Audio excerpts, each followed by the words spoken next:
to abandoned ship. Oh no! Here we go!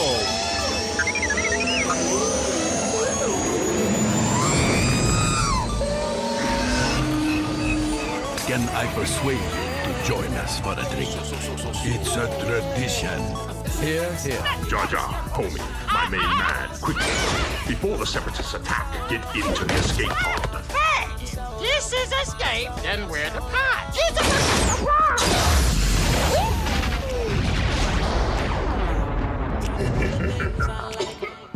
Welcome back to Star Wars Escape Pod and Rebels Talk Part 14, where we will be breaking down Star Wars Rebels Season 3, Episode 11, 12, 13, and 14.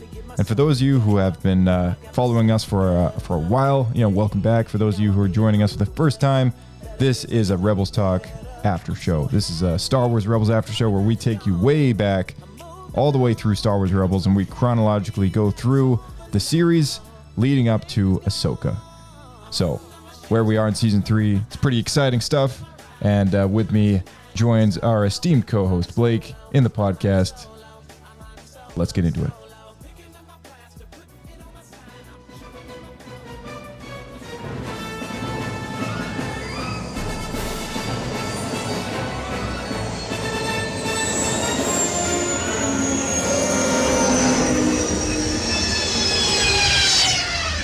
Another happy landing.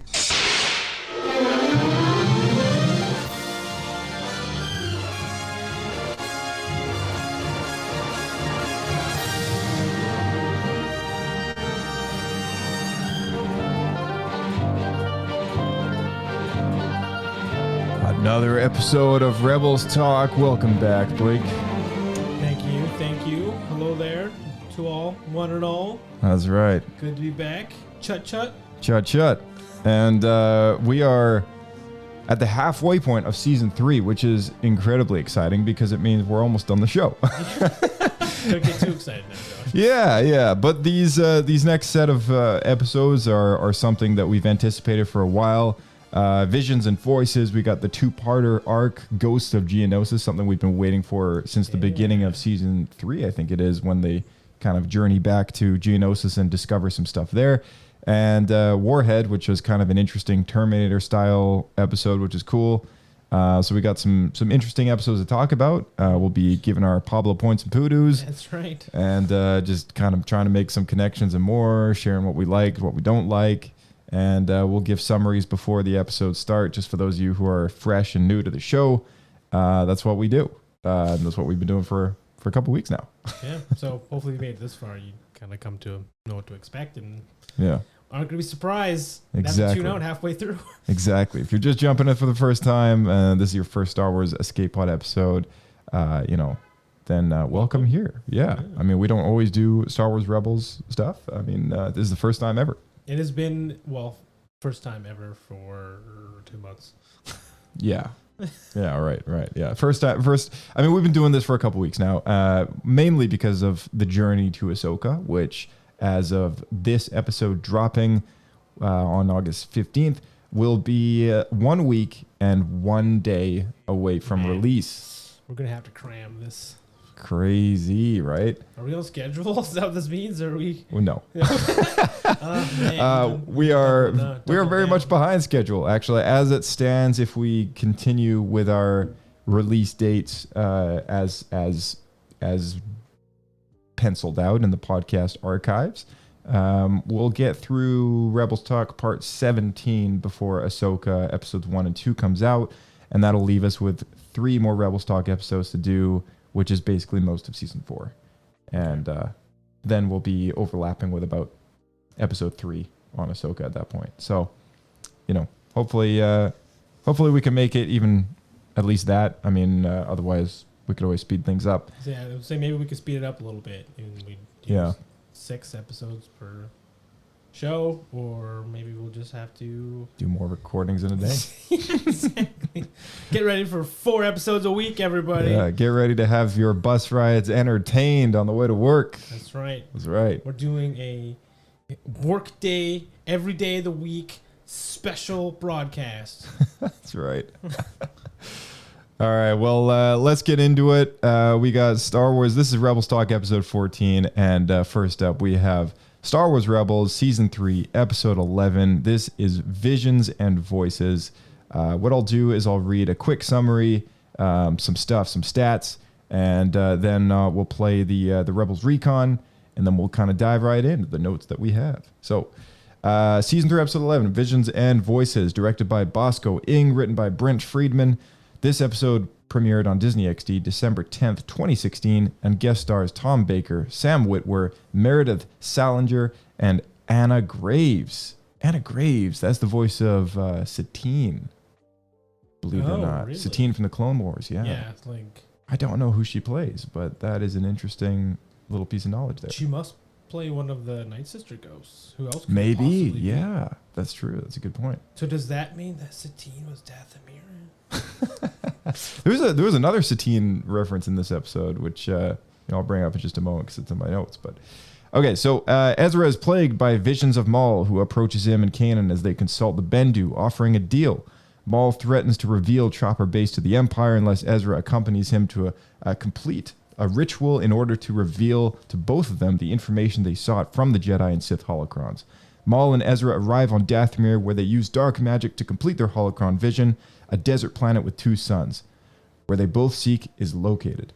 As the ritual completes, Ezra and Maul are attacked by the spirits of the Nightsister clan. Kanan and Sabine arrive, having tracked Ezra to Dathomir, but they are possessed by the Nightsisters and made to attack Ezra and Maul. Maul does escape, and Ezra uses the Force to push Sabine out of range of the altar, which is a source of the spirit's power. He offers himself to the Nightsisters to free Kanan, but then destroys the altar. As they leave, Sabine grabs the Darksaber used by Maul once upon a time. Kanan asks Ezra about his vision, and he reveals that his means to defeat the Sith and the target of Maul's vengeance are one and the same, a Jedi Master by the name of Obi-Wan Kenobi. Dun, dun, dun. This episode was the last episode to air before the release of Rogue One in theaters, just to give you a sense of timing as to when this episode came out. So that's interesting. That was an exciting time because I actually remember this episode coming out because you and I were both very excited because of all the Nightsister stuff. That's right. At last, they're tying in some Clone Wars stuff. Yeah. At least there's some more Clone Wars stuff. Yeah. Because this was at a period of time where it felt like Disney, after they'd taken over, was just they had a blockade. Yeah. And Star Wars, they had a blockade around all of the prequel stuff. Yeah, they totally did. Yeah, It's just it felt like like that original for a while. trilogy, and that's it. That's all we're gonna talk about. Let's just ignore everything else. Yeah. That's what it felt like. It certainly felt like that for a long time. So I'm glad we've kind of moved beyond that. I mean, I agree. I agree entirely. The latest Ahsoka trailer has Anakin's voice in the teaser trailer. So that was pretty cool. That's very cool. Maybe we can play it in a bit. We'll take a little breather between Rebels Recon and, get some hype going on. I do want to say though that you were so upset by the lack of prequel stuff. Probably by the time Rogue One came out, I recall you tweeted Pablo about it. Did I? I think so. What did I say? You're asking him like why is Disney? Did he like, reply? I think so. I can't remember. I don't know what he said. You have to dig through your old tweets and see if it's out there. This has been a long time ago. Oh man, if I did, I'm that's an pretty sure account this that happened. I just don't have that account anymore. Oh man. Now it's just a podcast account. But yeah, that would have been, dang, Pablo, if you're out there, let us know. You have thousands upon thousands of tweets, but that one tweet you sent to Josh on a different account we don't have the name of. Yeah, why was there can a you tell us prequel shunning? Why was there a prequel shunning? Ezra experiences apparitions of Maul on Chopper Base, only to have him reveal himself in front of the Bendu. You think I came here to fight? I came here to speak. Seeking additional information gleaned from the joining of the holocrons, Ezra and Maul conjure the Nightsisters on Dathomir. Don't let them touch you! Now you tell me! But when Sabine and Kanan arrive, they become possessed, forcing Ezra to vanquish the Nightsisters and discover the clue he was looking for, along with a long-lost relic. This week, the Rebels were once again visited by Maul. I sat down with the crew to talk about the connection between Ezra and Maul, Sabine and the Darksaber, the Nightsisters chamber, and so much more. Check it out. In Visions and Voices, Ezra seems to be having visions of Maul. Is this something that Maul is doing? Is this a natural occurrence in the Force, or is Ezra just kind of losing it. With the Force, it's very mysterious. Ever since they had their interaction with the holocrons, there's a little bit of a lingering presence of Maul. Maul went off and processed his experience, and in doing so realized that in joining the holocrons, he linked himself to Ezra. The visions are entirely manufactured by Maul, and they're manufactured by Maul as Maul's getting closer and closer and closer to Ezra. Even if that bond didn't exist, I think Maul represents this scary thing to Ezra, that when he's overworked and overstressed, it'll creep back into his thoughts. There seem to be a lot of personal items of Maul's inside this Nightsister chamber. Has he been living there? Yeah, you think about it, he came back home and he found a dead planet. He's living in a cave of ghosts, and what does he have but relics from his past? He has been haunted by Kenobi since episode 1, and he's not one to forget where his downfall began. And so this idea that he's been collecting threads to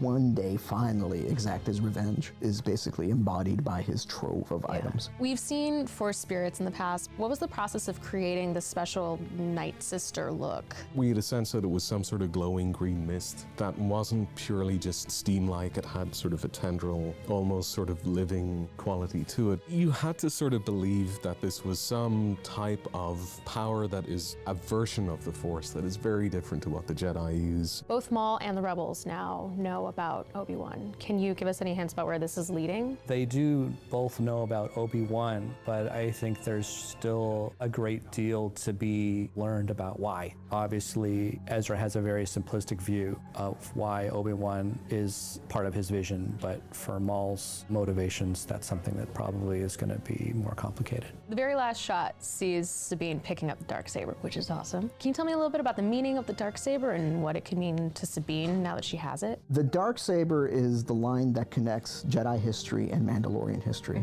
Dave has given it a lot of thought as far as what it means and where it came from. Specifically to Sabine, it's an item of power, it's an item of authority. It was what allowed Pre Vizsla to rule Death Watch. It was his symbol of status. And now she has that symbol of status. We were talking about earlier is what would it take to unite Mandalorian clans? Or what would it take for her to be able to say, no, follow me? And now she has something that they'll listen to. All right, so there we go. Thank you, Pablo. What did we think of that? That was actually quite interesting. I love playing these.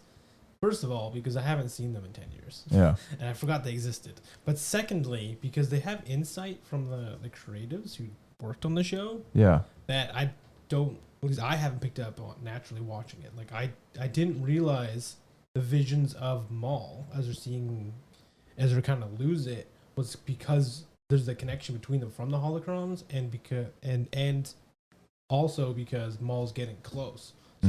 Because of that connection, as they're getting close together, it's almost like there's ripples in the Force from what happened.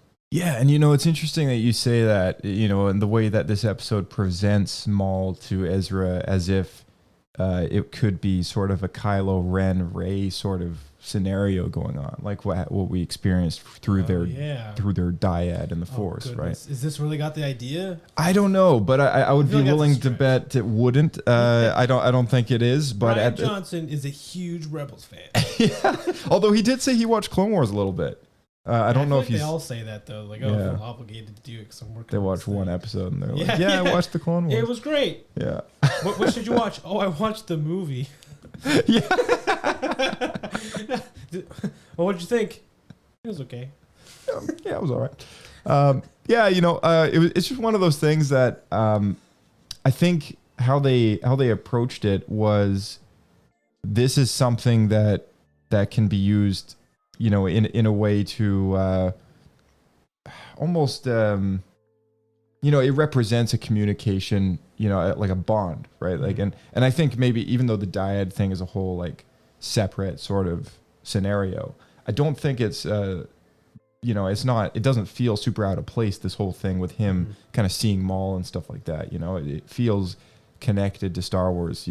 They entered in on this ritual together, and it's something that people don't normally do, is bind holocrons, light and dark, and being part of that meditation experience. Most people didn't know you could even do. Most people, most Jedi, most Sith probably do, but Jedi don't feel like they come across holocrons very often. Right. Especially Sith holocrons. Right, exactly. Well, and the Sith holocrons that the Jedi did have, they kept in a big vault in the Jedi Temple somewhere. A hidden vault that not many people knew about and very few people had access to. And we only knew about this as of the Dooku books. Yeah, that's right. Yeah, the Dooku books and the Master and Apprentice Qui-Gon Obi-Wan book, I think, also referenced it. But it was a cool piece of lore that I was like, whoa, that's pretty sweet. This episode was really interesting. One last thing. Yeah. So it dawned on me when we were talking about it here. This Force bond. Guess where the first place I ever saw was? Because I say this every time. Am I gonna guess this right? KOTOR 2. KOTOR 2. Of course it was. Yeah, that's actually, I just realized like that was part of the main premise of the game. Is you're a Jedi who's cut off from the Force. And all the other Jedi have been exterminated and you're trying to figure out what happened. And a mysterious woman, you find her as a Force user. This is like the beginning of the game, right? Like you find her and there ends up being a Force bond between the two of you. And that allows you to rekindle your ability to get the Force back. And you find out later it's because she intentionally did it because she's trying to use you to get to the other Sith and so on and so forth. But that's the first time I came across this specific Force bond connection where you can like communicate directly to the Force under infinite distances. Right. And this bond was to the point of if you took physical harm, then the other person took it as well. So if you died, they would die. I see. Interesting. Just like that is very much like a dyad kind of relationship, isn't it?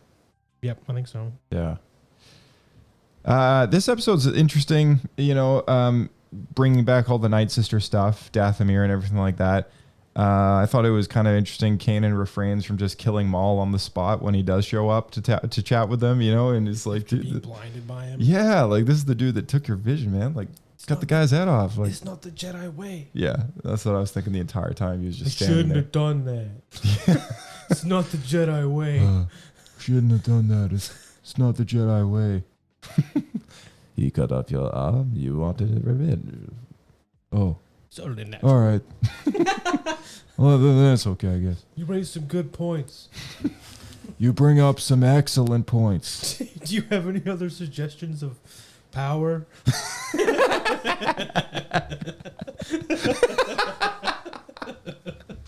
See, like Revenge of the Sith in a nutshell. Yeah.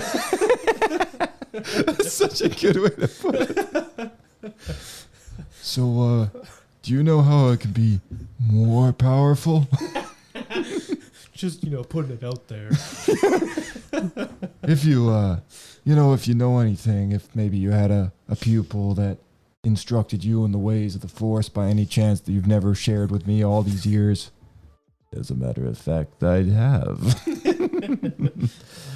All right. The Nightsisters and Dathomir revisiting, that was super cool. And, for Maul to also suggest the use of Nightsister magic, that was, the Nightsister witchcraft, if you will. That was a very neat kind of thing to throw into Star Wars Rebels, something I never expected them to bring back. No, well, that would be lost with Clone Wars because it was very hearted in Clone Wars. It had a huge deal with what was going on then. Yeah. It just felt like it's kind of contained within that box. Yeah, totally. Yeah, and it's cool to see it branching out. It seems as if his studies in the dark side really has taught him well about his own heritage, because like these are his people and this is his ancestry, and like this is where he comes from, right? So like, he's the son of Dathomir, right? Yeah. Hence the name of that comic book, which wrapped up his Clone Wars arc in a nutshell, the missing episodes that they didn't make.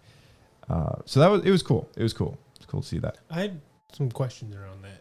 So, what did you originally think Nightsister magic was? Did you always think that was the Force, or did you think it was something else? No, I've always, just in lore, it's like a thing. Like they use a side of the dark side of the Force that Sith don't necessarily access a lot. However, the Sith alchemy side of the dark side, things that have kind of been done in.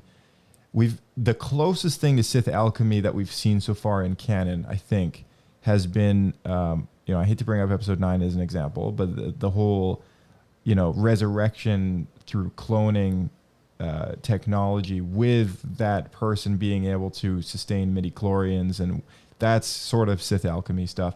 But the only other Also- time was Okay, Clone Wars. I was just gonna say Clone Wars of the final season. Yeah, it was an episode where Sidious and Tyrannus were both kind of hovering around this bowl, and like they were kind of projecting Sith lightning into the bowl to sort of get in the head of Master Yoda, and they were trying to deceive him about numerous things and to throw him off the trail of discovering some of their secrets, right? So it's cool, like to see some, that kind of thing, because it doesn't come up very often. No. And yet when it does, it's like, ooh. In the EU, like ancient EU, I think it was a lot more of a thing. Yeah. You could use. What's funny is we actually see it happen in Clone Wars. Is they would use Sith alchemy to create things through the Force, potions or whatever, like magic, what kind of sort of. Weren't things Rancors like that a product of that? Yes, that is an old Yeah. EU thing. Where Rancors were a product of Sith alchemy. That's why there's such monstrosities. Yeah. But then we also find out in Force Unleashed that they're just from Fallujah. So I don't know what it is now. but That's the mess of legends, right? Yeah. Yeah. But I was gonna say they could make magic potions, whatever, and to increase their own physical strength and capabilities, which we see happen in Clone Wars with Maul's brother. What's his name? Savage Opress. Savage. Yeah, the Night Sister magic kind of, gives him this whole new body. They takes him from like a skinny mini guy He to gets- these roided up. Hulk. Yeah, he gets beefed up. Yeah, that's right. Satine's portrait and the twisted tune that plays when the camera focuses on it, when we're in Maul's hideout on Dathomir, you see Satine's portrait with kind of smears of red across her face and her body and stuff, scratches, if you will. And the twisted tune plays in a different key where it's Satine's theme, like the theme that plays between her and Obi-Wan all the time, except it's in like a kind of like a minor key. So, I thought it was kind of an interesting kind of musical callback that Kevin Kiner kind of made to that previous Clone Wars arc where we saw her die. And that was kind of a cool thing, to reference. Because let's not forget, it is Bo-Katan's sister that is, since been passed, right? And beneath that portrait is the Darksaber, which he keeps on a little pedestal to sort of a symbol of power that he once held over the Mandalorians that he no longer has. It's weird that he thinks so little of the Darksaber. Yeah, he doesn't wield it anymore, right? But then I think to him, lightsabers, as we've come to discover as time's gone by, tend to now they're almost behaving a bit like magical wands or something. Like it's almost like the crystal in the saber, it resonates with the user a certain way through the Force, right? So that's why like Jedi just don't run around and pick up every lightsaber known to man and just kind of like use whatever. But they do that because we see in Attack of the Clones, Obi-Wan and Anakin are given just random lightsabers to fight with. Yeah, and like they can, right? And that's the thing, is like they can. It's just like long-term use. It's not ideal. No, definitely not. Yeah, exactly.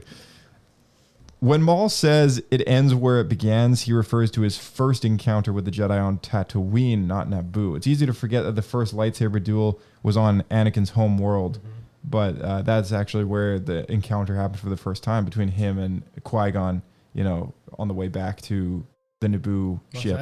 Mos Espa, yeah, after the races. And, Obi-Wan was there. Anakin, drop! Anakin, drop! Tell him to take off! Yeah, so that was a cool reference. And Ezra realizes Obi-Wan Kenobi is the key to destroying the Sith. Maul is also looking for him, and Ezra knows this. And a planet with two suns is the key, but apparently he has no idea which planet that is. Maul knows exactly where it is. Yeah, I was going to say, this became a big, I think a plot hole to me, because Maul's just going to beeline it straight there. Yeah. They got to figure it out. So how in the world would they catch up to him? Well, that's the thing, because Kanan at the end of the episode, he's like, "There's too many. We got to try and figure it out and beat Maul there." And then meanwhile, Maul's like, Maul's like already there. It's like what, But anyway, it's just one of those things. It's like okay, and then the following 7 episodes, we don't actually get a resolution to that until the end of season 3, I believe. I can't remember. There better be an excuse to why Maul takes so long to get there. Because he's got a ship now, too. He's got that Mandalorian ship. For now, I guess we can assume he's hanging out there trying to find Obi-Wan. He just knows, because Tatooine's a big place, right? Like, he's probably searching for quite some time, I forgot to check that big whale carcass, so they're cutting and training everyone out. Yeah, exactly. But I guess once we revisit this storyline again in the near future, we'll definitely bring this up again. How funny would it be if Maul showed up and was looking for him right as Obi-Wan was gone looking for Leia? So he couldn't find him. That's what that would be funny. I mean, if the timeline worked out that way, that would be funny. Well, that's already happened. Where is he? Any Pablo points of produce, unless you have anything last minute to bring up. I always remember liking this episode quite a lot. Yeah. We didn't really touch too much on it, but this is kind of the only time we really see people really get possessed by spirits in Star Wars too, which is pretty cool. It's almost like a Pirates of the Caribbean sort of thing. Yeah, it really is. Yeah, it is kind of cool, isn't it? Yeah. I think I'm gonna go two Pablo points. I think. Yeah, I'm gonna go with 2 actually. This one was a good one. I liked it a lot, and there wasn't very much to dislike, to be honest. I mean, it was a pretty solid episode of the series, and plays an essential part in the story of the Darksaber as well as the story that really matters to a lot of us Clone Wars fans with Maul, and what he's up to as well. So yeah, I liked it. It was a good one. 2 Pablo points. Did you buy Sabine's reaction when she found the Darksaber though? It was pretty nonchalant, wasn't it? Yeah, I noticed that immediately. Yeah, that was kind of weird. First time watching it, I'm like thinking, oh, she just finds this thing. But you find how important it is to Mandalorian people and her clan specifically. Yeah. She just kind of finds it, looks at it, was like, that's weird. Okay. Yeah. Just like you know what I thought was weirder is that Ezra kind of knows that this is important. And he just leaves it in the dust. Yeah, and she's the one to pick it up, right? It's like, dude. Anyways, all right. It's definitely a Chewie not getting a medal situation. Yeah. Yeah, exactly. All right, so season 3, episodes 12 and 13. We're going to combine the next 2 together. This is Visions and Voices, directed by Mel Zweier, written by Stephen Melching, Dave Filoni, and Matt Michnovitz. These episodes both premiered January 7th, 2017, the first ones to premiere in the new year, and guest stars Phil Lamar, Leslie L. Miller, and Forrest Whitaker, who just prior to that, weeks earlier, people saw his live-action debut as the character Saw Gerrera in Rogue One, A Star Wars Story. So here is the summary. I'll blaze through this, and then we'll do the Rebels Recon. And quite frankly, I don't have a lot of notes for this one, so this is pretty much for, catch people up. After the legendary Saw Gerrera, Forrest Whitaker, and his Rebel squad go missing on Geonosis, the Ghost crew is sent to investigate. Ezra, Kanan, Rex, and Chopper split off in search of for Saw, while Hera, Sabine, and Zeb stay behind to salvage a still operational shield generator. Ezra and his group are rescued from a battle droid ambush by Saw, who explains that the droids killed the rest of his team and that they were rebuilt by a Geonosian survivor.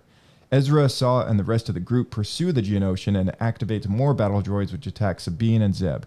Ezra corners the Geonosian, and Saw destroys its control device, disabling all the battle droids. Saw then begins to interrogate the Geonosian, demanding it to tell him what the Empire was building on Geonosis. In response to Saw's question, the Geonosian named Click-Clack draws 2 circles in the dirt. Not understanding what Click-Clack is trying to say, Saw handcuffs Click-Clack and forces him to lead them deeper into the ruins. Ezra becomes concerned at the hostility Saw is showing to Click-Clack, and Rex explains that Saw's sister was killed by a Geonosian-built gunship during the Clone Wars. Meanwhile, an Imperial patrol detects signs of life on Geonosis and sends scouts to investigate. Underground, Click-Clack leads the rebels to his hideout where he was protecting a Geonosian queen egg. Sorry. The rebels then bring Click-Clack back to the Ghost, where Saw begins torturing Click-Clack and threatens to destroy the egg if he does not talk, ignoring the crew's objections. Ezra then points out to Saw that Saw would be no better than the Empire if he destroyed the Geonosians' last chance of survival as a species, causing Saw to reconsider. However, the Imperials send an attack force after the Ghost, forcing it to flee deep underground. In an underground chamber, they find a large container full of poison gas, many large containers, that the Imperials had used to exterminate the Geonosians. Saw decides to give the Geonosians a second chance at survival and lets Click-Clack go. Click-Clack flees deeper into the tunnels, and the rebels then try to escape with the gas containers to use as proof of the Empire's atrocities. But they are lost when they blast their way through an Imperial cruiser. Bail Organa notes that without the containers, there is insufficient evidence for the Senate to act, but the pictures that the crew had taken can certainly be used as propaganda to further the rebel cause. Kanan reminds Ezra that, like Saw, not all rebels fight the same cause for the same reasons, but Hera muses that despite her misgivings about him, Saw proved that he was better than the Imperials after all. Ghost of Geonosis is probably the most direct link between Star Wars animated series and the films. Yeah? What do you think about the direction that these stories are going in the connected timeline? For us to get to be a part of that storyline and be directly connected to the movie is just super, super cool. It's amazing, and I am just getting more and more caught up in it. Like Rogue One, seeing Saw, having him in our show as well and tying it all together. I think that's what fans live for. I mean, me as a fan, I love seeing things where I get to put all the pieces together. Ghost of Geonosis brings Saw Gerrera into the Rebels timeline. What was the process like working on this episode while Rogue One was still in production? We based the look of Saw on Flashback Saw, and Flashback Saw actually had more scenes back in the day, where we would see Saw look more like what we saw him in the trailer with completely shaved head, and that's our version of Saw. As Saw's role in Rogue One evolved, so did our treatment of him and kind of showing where he came from. We definitely knew we wanted to plant seeds of his fanaticism, how he was this freedom fighter in the Clone Wars and dedicated to freeing his planet, but ultimately he lost. When you're continually beaten down, at some point you'll do anything to win one. We've got a great group of collaborators here, and I talked to Gareth, and we all love working together and respect what each other's doing. Without that level of collaboration, I think respect between groups, you're never gonna get, Forrest to come in and do the voice, which was a pretty automatic thing for us, and he was so willing to do it and excited. That's and awesome. Just there as another layer. How do you think Saw has changed since we last saw him? He's obviously hardened quite a bit. It's weird to say that he's regressed, but in a way he has, because he's not taking the philosophies of the Jedi and of the clone that sort of helped shape his first Force. He seems very against that now and has turned away from it. In the development of Rogue One, one idea that kept surfacing was that Saw was so obsessed with whatever the Empire was doing. Saw is looking for a way to strike back at the Empire. When he discovers that Geonosis has been wiped out, he knows that the Empire's up to something terrible, and if there's a way he can strike a blow against them, fantastic. And he really is looking to take the fight to them in a big way. There's a deterioration of him as far as his confidence and belief in what the rebellion represents or what the rebellion's willing to do, and that they don't all agree on the dangers at hand. In Revenge of the Sith, we see that the Death Star was being constructed over Geonosis, but in this episode, it's moved. Where did it go? When did it leave? We knew that the Death Star would not be at Geonosis in the Rogue One storyline. And so going all the way back to season 1, we had to get the Death Star away from Geonosis. Saw not only is rooting around for information about the Death Star, he gets close. He gets close enough that it spooks some Imperials to the point where it's like, we need to move this thing to someplace that's more secure. Probably as soon as they could get a workable hyperdrive in it, they got it away from Geonosis and then bombed the planet to destroy any evidence and any witnesses. Exactly how much of the Death Star was designed and constructed by the Geonosians before they were wiped out? The idea was that the Geonosians are weapons designers. They had the first feasible plans of the Death Star. What they couldn't figure out is how to get that working super laser. For whatever reason, they couldn't crack that last theoretical nut of how do we get the amount of power required out of this weapon. And that's why Krennic needs Galen. And that's what Krennic is all hot about at the beginning of Rogue One, saying, the work is stalled. I need you to come back because you can deliver something that these bugs can't. All right, well, there you go. There's some cool Rogue One kind of ties in this, and I didn't realize that they had actually communicated with the team on Rogue One when it came to moving the Death Star. We did talk about that. We kind of theorized a little bit, but now kind of just to backtrack a little bit to season 1 when they, have suspicions that there was something being built there. you know, it's interesting to kind of see that that information was communicated so that they did in fact not have the Death Star there above Geonosis and tell that story, you know, directly, just so that that information was given to the audiences. It's interesting though that Pablo says specifically that Saw Gerrera was kind of getting close to figuring it out, so they moved it. But for that timeline to work, it would had to have been, like you said, like season 1. So like a couple years ago. So has Saw been around Geonosis, digging around for this entire time? No, I think it sounds as if what they discovered there in season 1, the rebellion eventually acted on sending a team there to investigate, right? And so it's sort of kind of between the lines, I guess, where it's like the Ghost crew realized there's no life forms on the planet anymore. There's something really weird going on here. And then they got chased away from that scene, right? But they reported what they found to the rebellion. And since then, they've sent Saw and a team to investigate. And that's kind of where this episode picks up the story is they realize that the rebellion's done this, and now they need an extraction team to go in and check and make sure that Saw and his team are okay. And that's when they find Saw and his team has been killed off by by the droids, right? So super cool, by the way. I love the whole like spooky trying to figure out what's going on. It reminded me so much of the original Halo game when you first encounter the Flood. Coming across all the dead soldiers and like blood everywhere. You find the guy with like I think it was I think it is Johnson. Not Johnson. So Johnson's the sergeant. What's the other guy?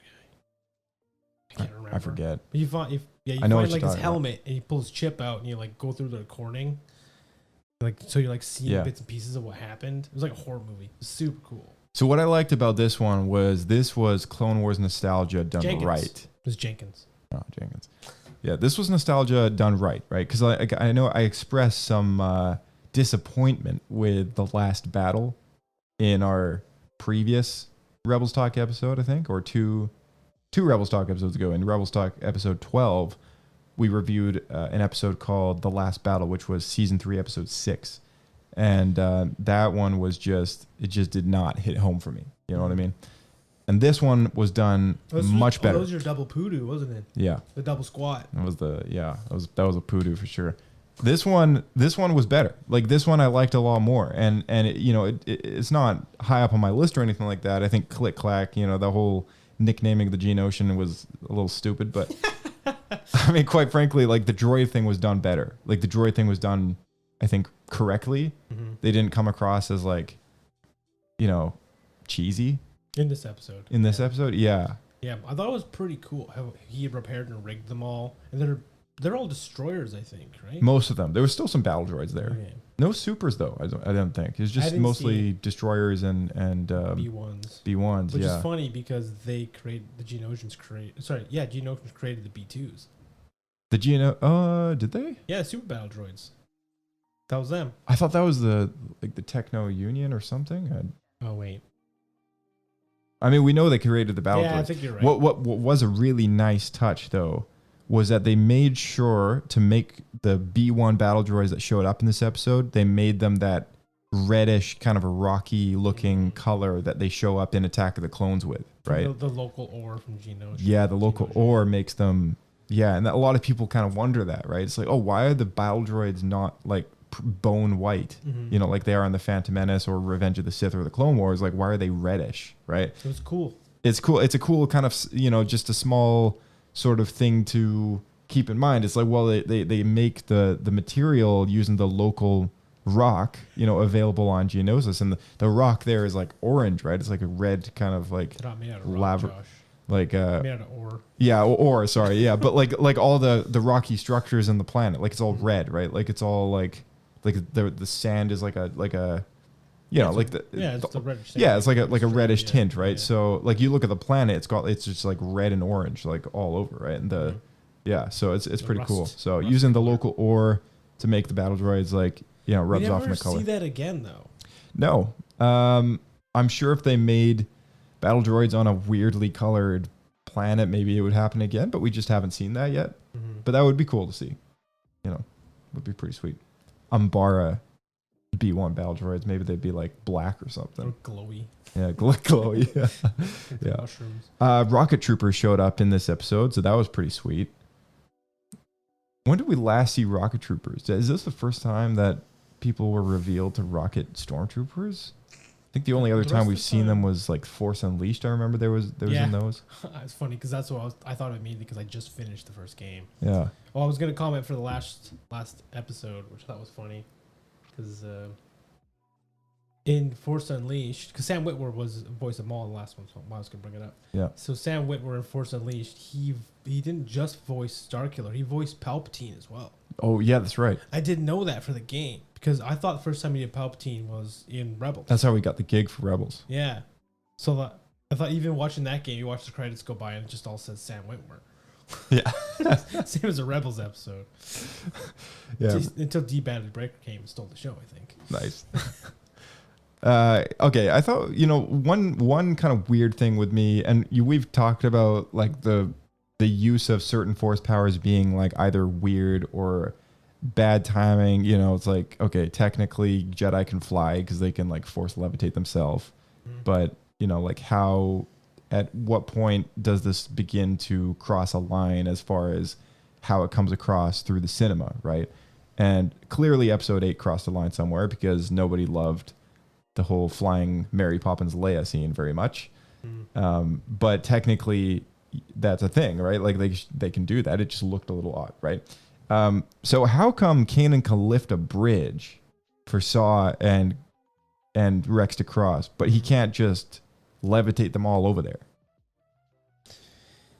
I wondered that too, because technically he should be able to do that. He should. He catches Ezra falling. That's the same thing. Well, we've seen Maul catch Ezra with the Force and have him, fly up to his hand and pull him back over a cliff, right? Like we've seen it before where Jedi catch people midair in the Force and have them, softly land on the ground, right? Like how can he not, just move them over there. Move them over, right? It's just like a little odd. Yeah. I don't know. It's one of those things that I feel like just changes based on what the story's at. Yeah. Maybe it's just more difficult because you're trying to grab onto a living being as opposed to an inanimate object. You'd think that would be easier. Like the living beings, like the Force is inside a living being, right? Like it's Well, it's I don't know. It's one of those things. It's like, why not? But at the same time, it's maybe part of the story that. But then again, they all made it across, so it's like, does it really matter? But I guess it was one of those things that is like, well, it would look weirder if they all started flying across like nothing, They're right? just leapfrog throwing each other. Yeah. I think maybe that was exactly what they were worried about. In which case, I commend the idea of doing this whole bridge thing. I just think it could have maybe been played up a little bit differently, Because he could have also just forced through them all over. Yeah, exactly. And then he just jumps himself. So. Right. Or someone hops on the back of Chopper and rides him across. We've seen that many times. People ride on Chopper? I don't remember that. Yeah, people have ridden on Chopper. Yeah, Ezra rode on Chopper multiple times, but he likes riding on everybody. Well, that's when that sounds a little weird. Sabine dropped him, right? We've seen him ride Purgles. We've seen him ride Ezra. Somebody get that man a horse. Oh, jeez. Did you notice that in this episode or arc, Saw Gerrera has a shaved head? Yeah, so he's got a shaved head and a full beard, and I think this was supposed to bridge the gap between where they took his character in the Rogue One teaser trailer, but then later changed that and gave him hair for the final film. Yeah, so they did reshoots in the original teaser trailer. I just looked this up. I just watched the trailer while we're talking here. Yeah. He has a shaved head, which is what I remember. Right. And so I think because they were using the model of this show would have been based on the original shoot, is what my guess is. And so it was based on that, and then they changed it with reshoots. That makes sense. It makes sense that they would do that. I think it's cool though that they sort of do have him as bald, because the scraggly hair almost makes him look even more disheveled and older, right? So at that point he's living in a cave. Yeah. So I think they wanted him to look like he was kind of going a little crazy. Yeah, clean shaven look doesn't look. Harmony. Yeah. And he definitely became very insular. Right. Where he was just distrustful of everyone. Right, exactly. Yeah. And, when he showed up in Andor, which takes place before Star Wars Rebels, he's got short, darker, curly hair that's kind of curly, right? So like a tight buzz sort of thing? Yeah, like a bit of a, kind of like a mini afro, but like thicker locks, you can tell that he's younger. Okay. And, prior to that appearance, he does show up in Fallen Order in that game, and he's got a clean shaven head with a small thin beard. So he's all over the map. He's all over the map. Like he kind of shaves and then he grows it out, and then he shaves again, and then he grows it out again. I guess it's just when you have time. Yeah, and then when he shows up in the Bad Batch, that's when we see his more closer to his Clone Wars facial look going on. Right. And but he's got he's got the slicked back hair with kind of like it's like gelled backwards, and it looks like he stuck his head out of the window of a moving vehicle or something like that. It's like suction back. Is it braids or anything? No, not in that version. Not in that one. But he's gone through a lot of looks. So I think it's cool that they've sort of made it clear that it's like, okay, this dude's like any other. He doesn't have the same hairstyle for like 20 years in a row, right? Unlike every other character in the entire Star Wars universe. Yeah, exactly. Or Marvel or anything. Yeah, if Saw Gerrez, maybe Saw is the normal one. Maybe he's not crazy after all. He was a fan who just got put into the universe. He's the only one that ages. Yeah, exactly. Yeah, Saw's an interesting character. I mean, you had something to play on this one, right? Or something. No, the next one. So, okay. But I wanted to bring up in this, I should have wrote down a clip point, but there's a moment or a few times where Saw just laughs awkwardly, and it makes me a little like it makes him just sound like he's already starting to go insane. Yeah, he's getting closer to that point though, right? Because this is only like 2, maybe 3 years away from the events of Rogue One. It's that close. Yeah, we're pretty close at this point. Oh man, okay. But he has like this weird chuckle, like, "Watch yourself, Master Jedi." Yeah.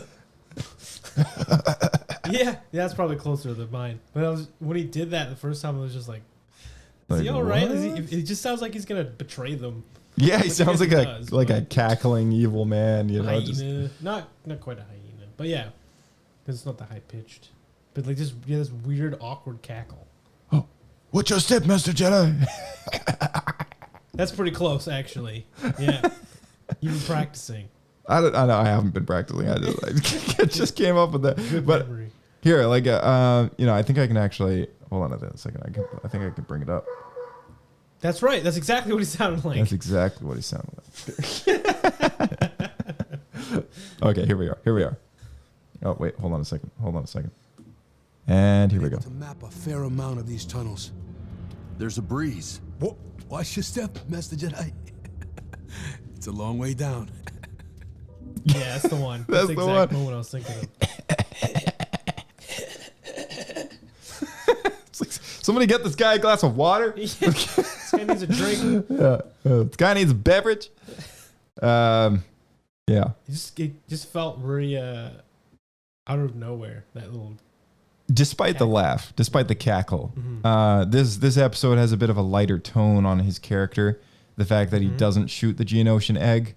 The Saw that I know, the Saw that I'm familiar with through Rogue One, and even kind of the recklessness that we've kind of come to know him as, it almost seems like he would just do it anyways. You know what I mean? Yeah, he's got a little bit of that, Dark Knight Joker in him, it feels like. Yeah. It's just like he wants to cause as much chaos as possible if it'll do anything to affect his enemy or his chances. Yeah, and he's very driven by vengeance. Yeah. Yeah. Was he like that in the Bad Batch episode? I'm trying to remember. Not as much, no. What I'm wondering is if they did a good job with him progressively getting more. They have, actually. They have. Yeah, so from when we meet him in the Bad Batch, after the Clone Wars, that is, and then again 2 or 3 years later in Jedi Fallen Order, it seems as if he's more a close ally to the Rebellion and working sort of within the bounds, the bounds that they've sort of set out. I mean, they're a fledgling rebellion at that point, all in their own individual cells. No one's come together yet, right? So there's really kind of less rule to break. There's really less structure in place. And he's at that point, at least back in Fallen Order and in Bad Batch, he's actually got people that he's like kind of protecting and looking out for. He's a bit more of a hero character, right? And then as we kind of go towards Rogue One, he sort of becomes an anti-hero character, and in some cases a villain, because he's later on, I mean, he doesn't even think about the innocent lives that he's affecting with his tactics, right? Mm-hmm. Like he just doesn't care anymore. Oh, I think we're seeing that happen with Andor as well, right? Like when we meet him in Rogue One, I feel like he's in a pretty similar place. Yeah, he is. Yeah, that's 5 years prior. So I mean, you know, it's certainly, or is it 5 years prior, or like something like that? Maybe seven years prior or something, whatever it is. But yeah, it's just one of those things. It's like, dang, this guy's like really starting to lose himself. Mm-hmm. You know, he's getting really, he's too in deep. And if you think about anyone in that position, who he's been fighting for like over 15 years at that point, like that's a long time. And just see this tyranny over and over again. And probably, as we're seeing even through this show with Rebels, the more you try to help, the more the Empire pushes down on you. Yeah.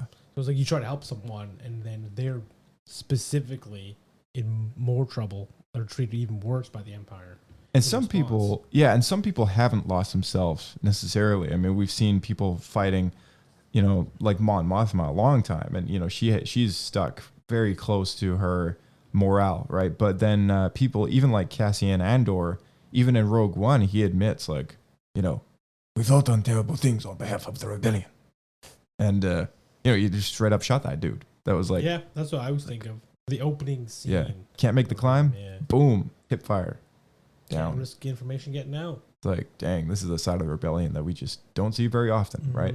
And I think that's war, man. That's what it is. It's gritty. Yeah, yeah. We don't like to think about that part, but yeah, there's a lot of bad stuff behind the scenes that just kind of swept under the rug. It's pretty crazy, but yeah, it's just like, it's just one of those things that's like, some people have really kind of gone to depths that other people that we know from the story have not, right? And Saw is just one of those people that's just like, kind of digs himself into that hole a little bit, the way that he comes up with these missions in the first place. And we see him more throughout the series later on. I remember, I think there's a season 4 arc where we really see that final bridge between what we see him here as to what we know him to be in Rogue One. And that's kind of like breaking the last straw sort of thing. Put him into those big satellite dishes or whatever. Yeah, exactly. Yeah.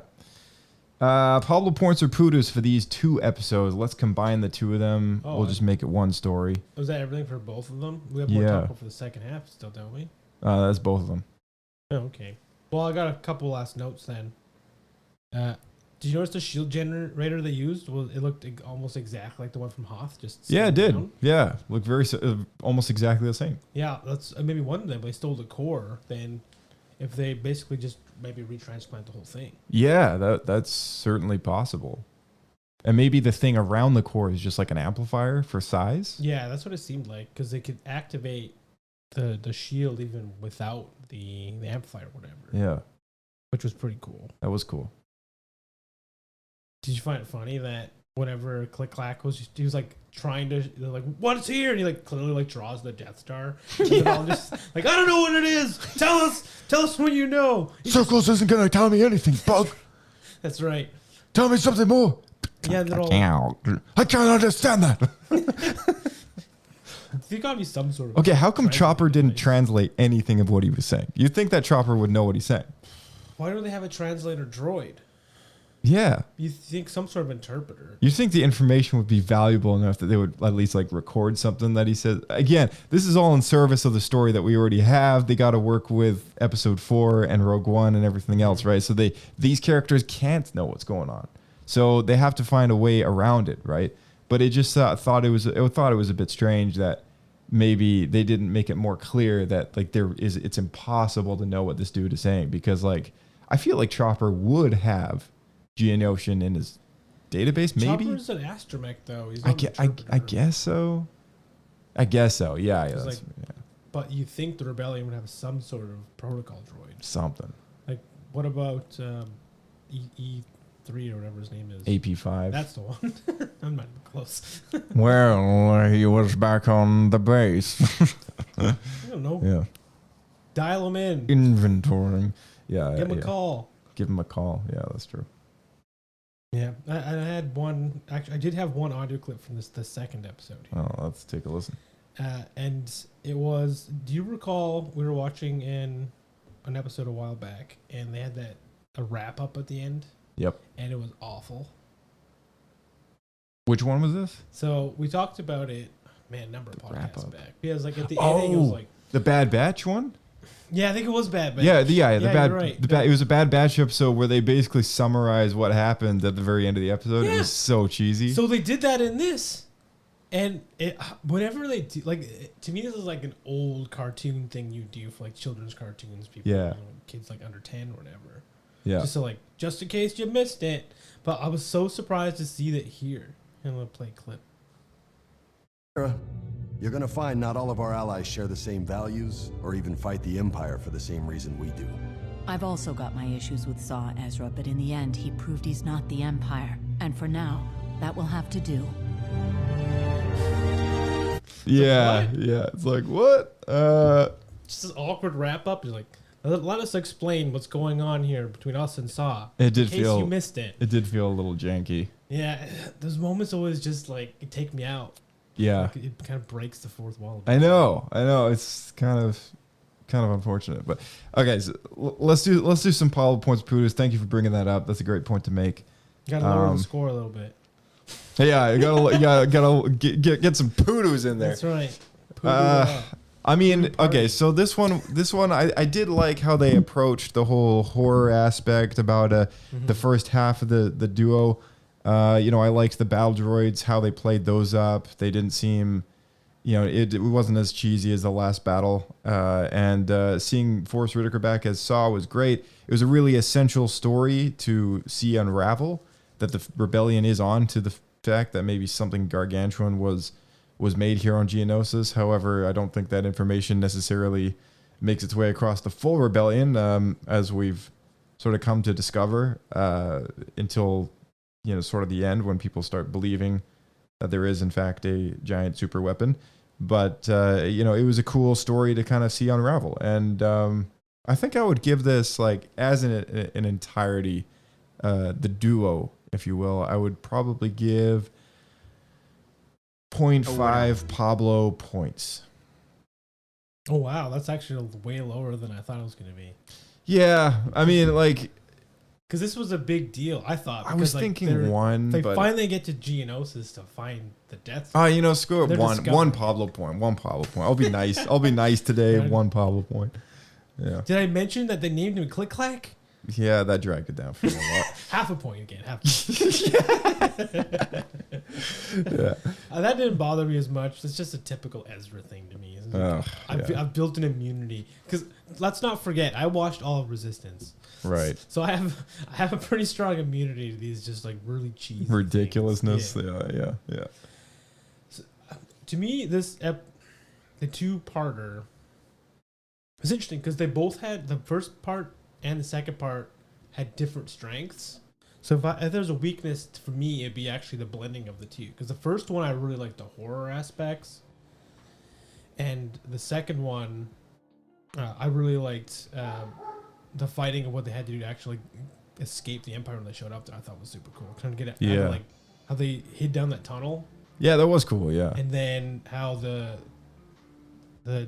Imperial transport, I guess it is, not a Star Destroyer, was like they flew directly over top, and they flew vertically then through the tunnel and were able to attack it directly from the belly. That was a cool maneuver. Yeah, I thought that was really cool. How did they lose those cans though? Those are like suction. What's funny is I had that as my notes. That's exactly what I wrote down. How did they fall off? Yeah, how did they fall off? It's like, man, that's like a tractor beam style. Like I don't know. How did that work? Yeah, like, it'd be like driving a semi down the road and the trailer just falls off.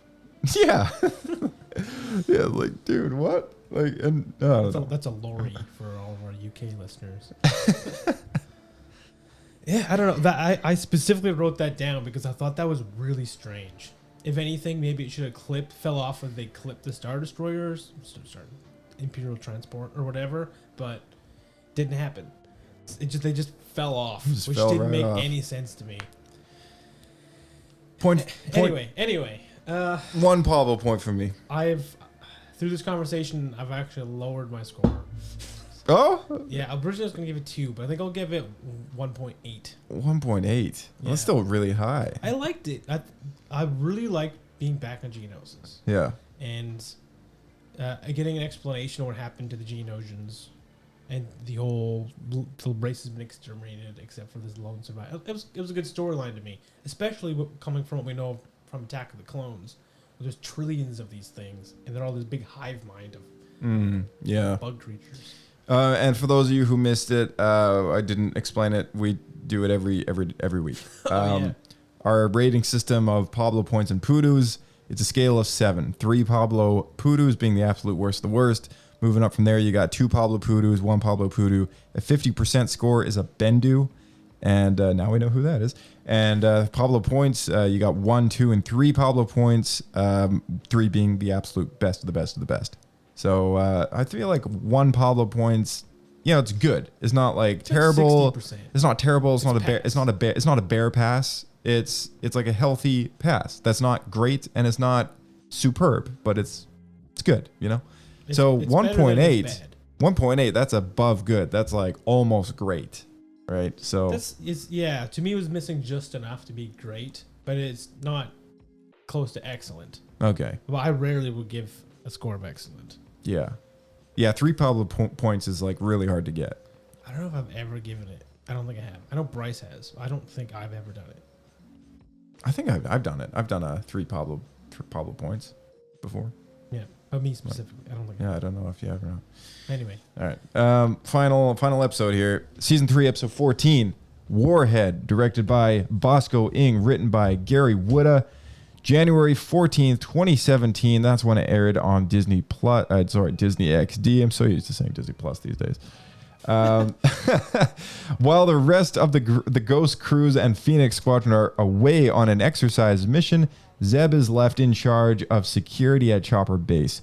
At the same time, the Empire launches a large number of disguised infiltrator droids throughout the galaxy, and one of these units lands near Chopper Base.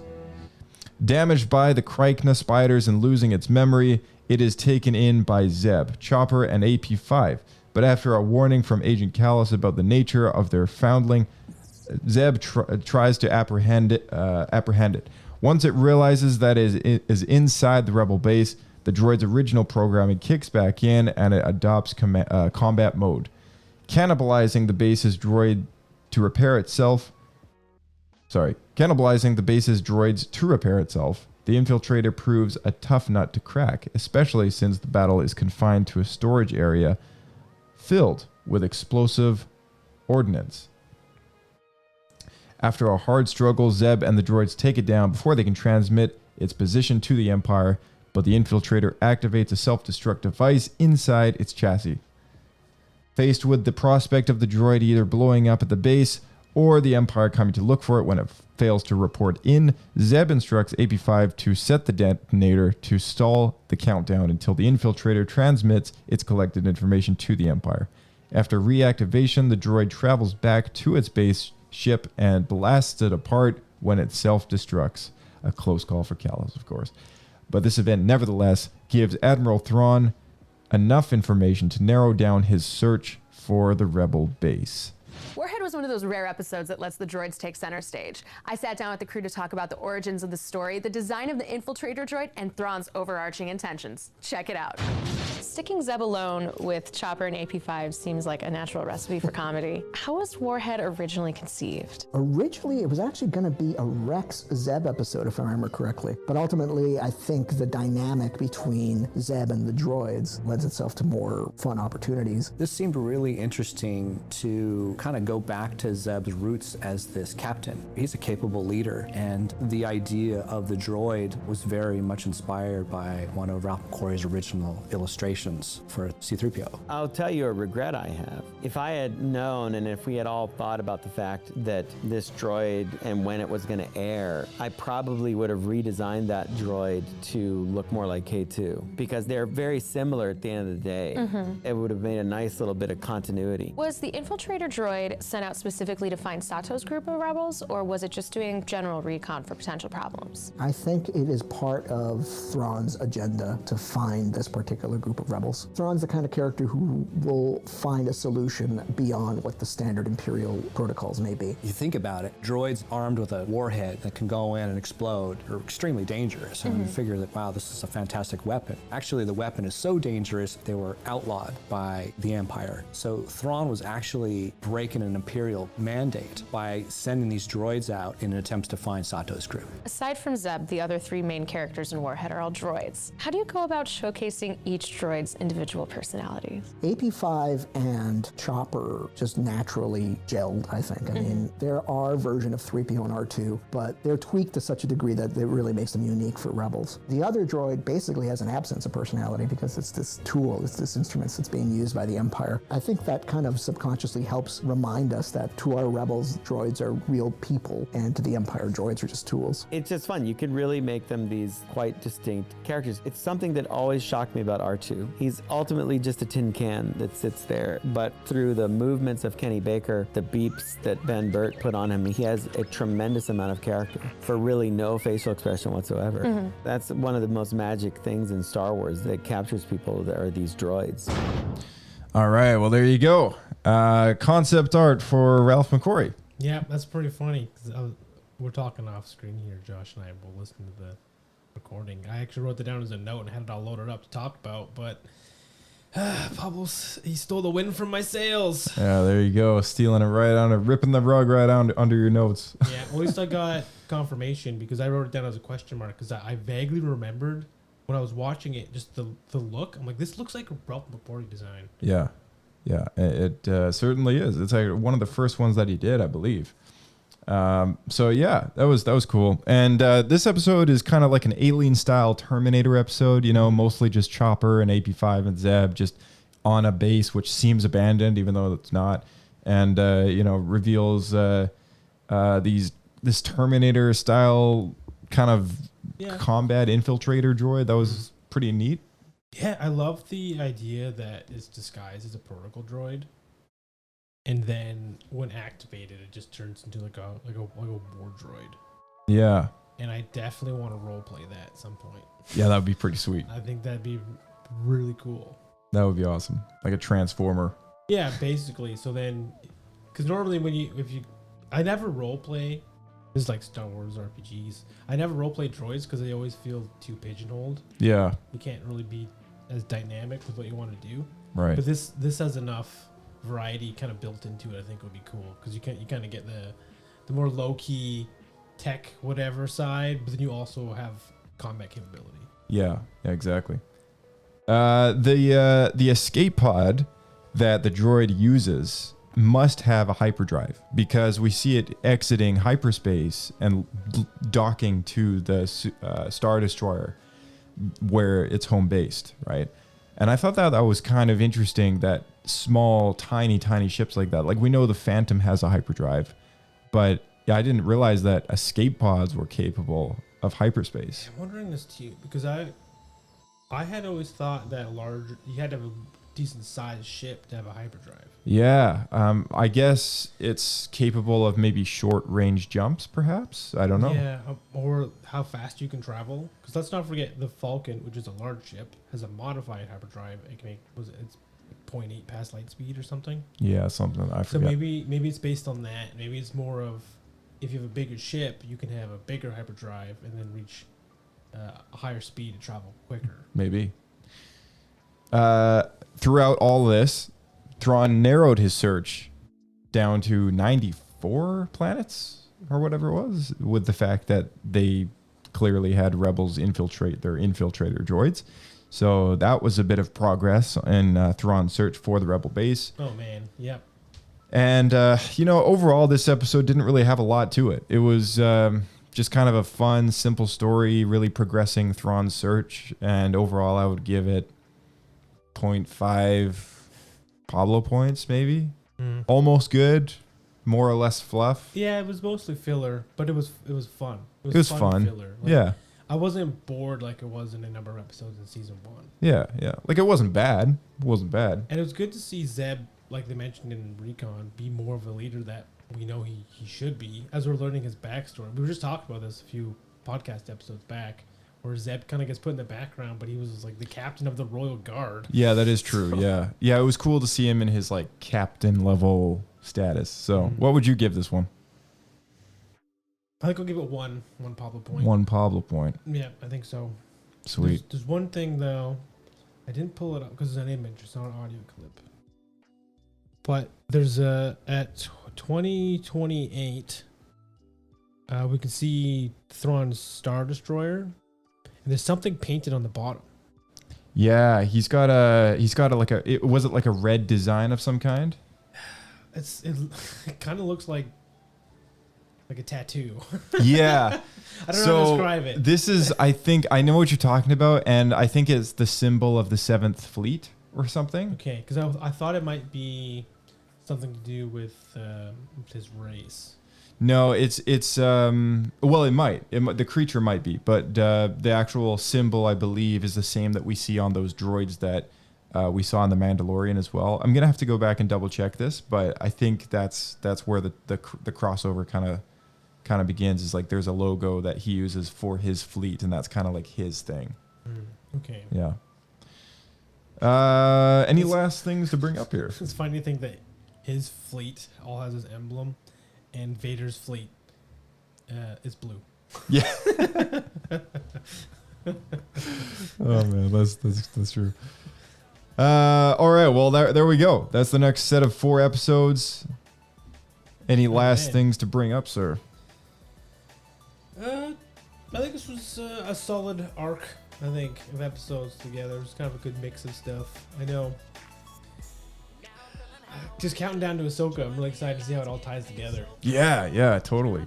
Oh, you know what? Hold on a second.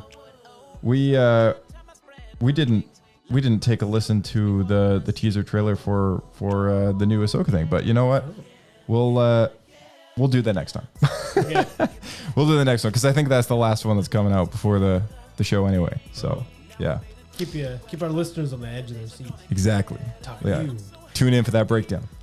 We'll catch you in the next one. See you out there. Keep flying. All right, and thank you so much for all of you guys tuning in each week for another episode of Rebels Talk. We so enjoy having you along for the ride, and welcome to anyone who is just hopping in, joining us for the final 2 seasons of Star Wars Rebels before we hit Ahsoka on August 23rd, Disney Plus. Look out for our socials using the handle at SWScape Podcast in the description below. Look down there for the episodes every week that we watch, and multiple episodes dropping per week until Ahsoka comes out. May the Force be with you, and we'll see you in the next one.